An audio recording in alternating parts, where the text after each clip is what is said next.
वक्ररेखीय निर्देश तंत्र, curvilinear coordinate system. Curvilinear coordinate system क्या होता है? त्रिविमीय समष्टि में यह एक निर्देश तंत्र तीन पृष्ठों, ये तीनों पृष्ठ किसी बिंदु पर प्रतिच्छेद करते हैं और समुच्चय होता है, इसे वक्ररेखीय निर्देश तंत्र कहते हैं। वक्ररेखीय निर्देश तंत्र में किसी बिंदु की स्थिति राशियों u1, u2, u3 के समुच्चय से दी जाती है। ये राशियां तीन पृष्ठों u1 equal to constant, u2 equal to constant, u3 equal to constant के प्रतिच्छेद बिंदु हैं। ये वक्ररेखीय निर्देश तंत्र कहलाते हैं। पृष्ठ u1 equal to constant, u2 equal to constant तथा u3 इक्वल टू कॉन्स्टेंट निर्देशांक पृष्ठ कहलाते हैं तथा किन्हीं दो पृष्ठों के प्रतिच्छेदन से बनने वाली वक्र रेखा निर्देशांक रेखा कहलाती है। पृष्ठ u1 इक्वल टू नियतांक एवं u2 इक्वल टू नियतांक, इन दोनों के प्रतिच्छेदन से जो वक्र बनता है उसको u3 वक्र कहते हैं। इसी प्रकार पृष्ठ u2 equal to constant, u3 equal to constant के प्रतिच्छेदन से वक्र बनेगा u1, u3 equal to constant, u1 equal to constant के प्रतिच्छेदन से जो वक्र बनता है वो u2 वक्र होता है। जिस बिंदु पर ये तीनों वक्र मिलते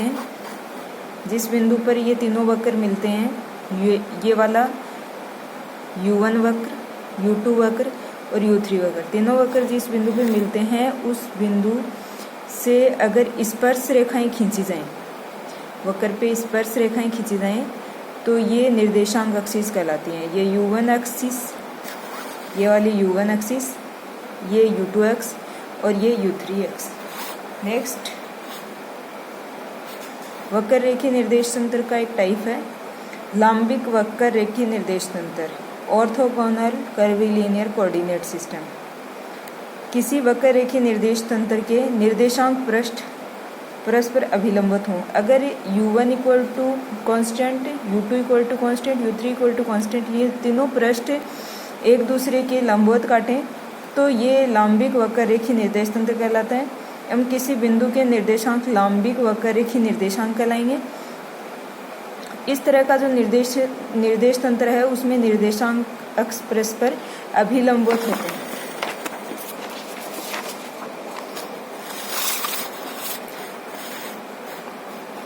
नेक्स्ट टॉपिक है स्केल फैक्टर्स, स्केल गुणक। माना एक बिंदु के निर्देशांक कार्तीय निर्देश तंत्र में एक्स वाई जेड एवं वक्र रेखीय निर्देश तंत्र में u1, u2, u3 हों तथा बिंदु का स्थिति सदिश r है तो कार्तीय निर्देश तंत्र में इसके निर्देशांक एक्स वाई जेड होंगे एवं लंबिक वक्र रेखीय निर्देश तंत्र में इसके निर्देशांक होंगे u1, u2, u3 का फलन होगा r equals to r u1, u2, u3। r में परिवर्तन u1, u2, u3 के corresponding dr equals to del r और del u1 du1 plus del r और del u2 du2 plus del r और del u3 du3। Equation number 1। इस समीकरण में जो आंशिक अवकलज है डेल r और डेल u1, डेल r और डेल u2, डेल r और डेल u3, इसको अपन कंबाइंड रूप से लिख सकते हैं i equal to 1 2 3 del r और डेल ui, ये कहलाते हैं बेसिस वेक्टर या आधार सदिश। इन आधार सदिशों को सदिश bi से निरूपित करते हैं। डेल r और डेल ui को अपन सदिश डेल r और डेल ui को अपन लिख सकते हैं bi सदिश ऑफ bi डेल r और del ui i equal to 1 2 3। Equation number 2। आधार सदिश जो है इसकी डायरेक्शन जो होती है ये ui वक्र पर स्पर्श रेखीय होती है। इस आधार सदिश का परिमाण मैग्नीट्यूड ऑफ सदिश bi इक्वल्स टू hi से प्रदर्शित किया जाता है। ये जो hi है ये कहलाता है स्केल गुणक या स्केल फैक्टर। यदि आधार सदिश bi की दिशा में एकांक सदिश ei कैप हो तो समीकरण जो 2 है वो हो जाएगा bi equals to vector bi equals to magnitude of bi ei cap और मैग्नीट्यूड ऑफ bi को अपन लिख देंगे hi ei कैप। तो hi इक्वल्स टू हो जाएगा magnitude of vector bi equals to del r और डेल ui। अब इक्वेशन 1 में वैल्यू पुट कर देंगे। ये वाली जो इक्वेशन 1 है इसमें वैल्यू पुट कर देंगे। ये हो जाएगा dr equals to D R equals to हो जाएगा B1 DU1 plus B2 DU2 plus B3 DU3। D R equals to B1 की वैल्यू, वेक्टर B1 की वैल्यू रख देंगे यहाँ से B1 E1 cap, vector B2 की वैल्यू हो जाएगी H2 E2 कैप, और वेक्टर B3 की वैल्यू हो जाएगी H3 E3 cap.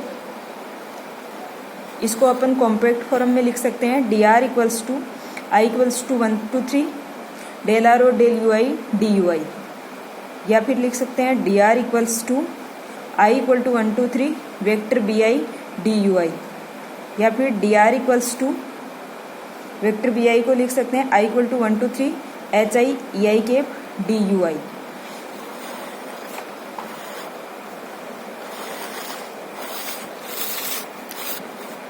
Next topic है रेखा अवयव, लाइन एलिमेंट, क्षेत्रफल अल्पांश, एरिया एलिमेंट, वॉल्यूम एलिमेंट, आयतन अल्पांश।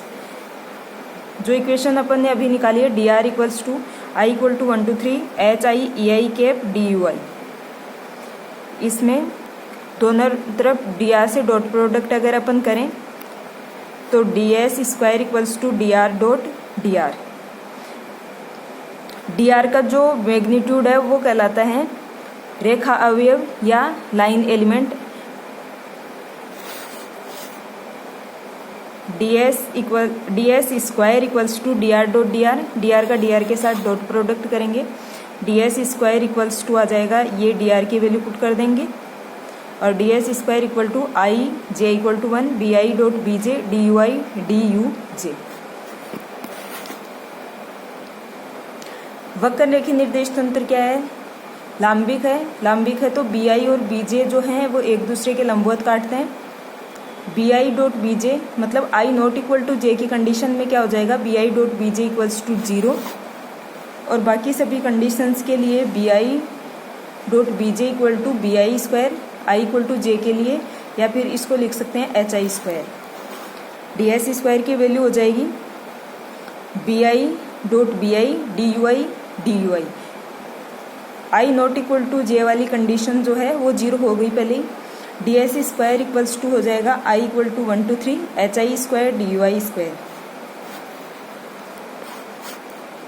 D S square equals to H 1 square D U 1 square plus H 2 square D U 2 square plus H 3 square D U 3 square. इस समीकरण से, समीकरण 8 से रेखा अल्पांश जो डी एस है उसकी वैल्यू यू आई वक्र पे निकाल सकते हैं। जैसे अपन बात करें यू 1 वक्र की, यू 1 वक्र पे पृष्ठ जो होंगे u2 equal to constant, u3 equal to constant, then du2 du3 equal to 0 हो जाएगा। तो यहाँ से इक्वेशन नंबर 8 से आ जाएगा ds1 equal to h1 square du1 square, या फिर ds1 आ जाएगा h1 du1। ये है लाइन एलिमेंट। इसी प्रकार u2 वक्र पे ds2 equal to h2 du2 और u3 वक्र पे ds3 equal to h3 du3।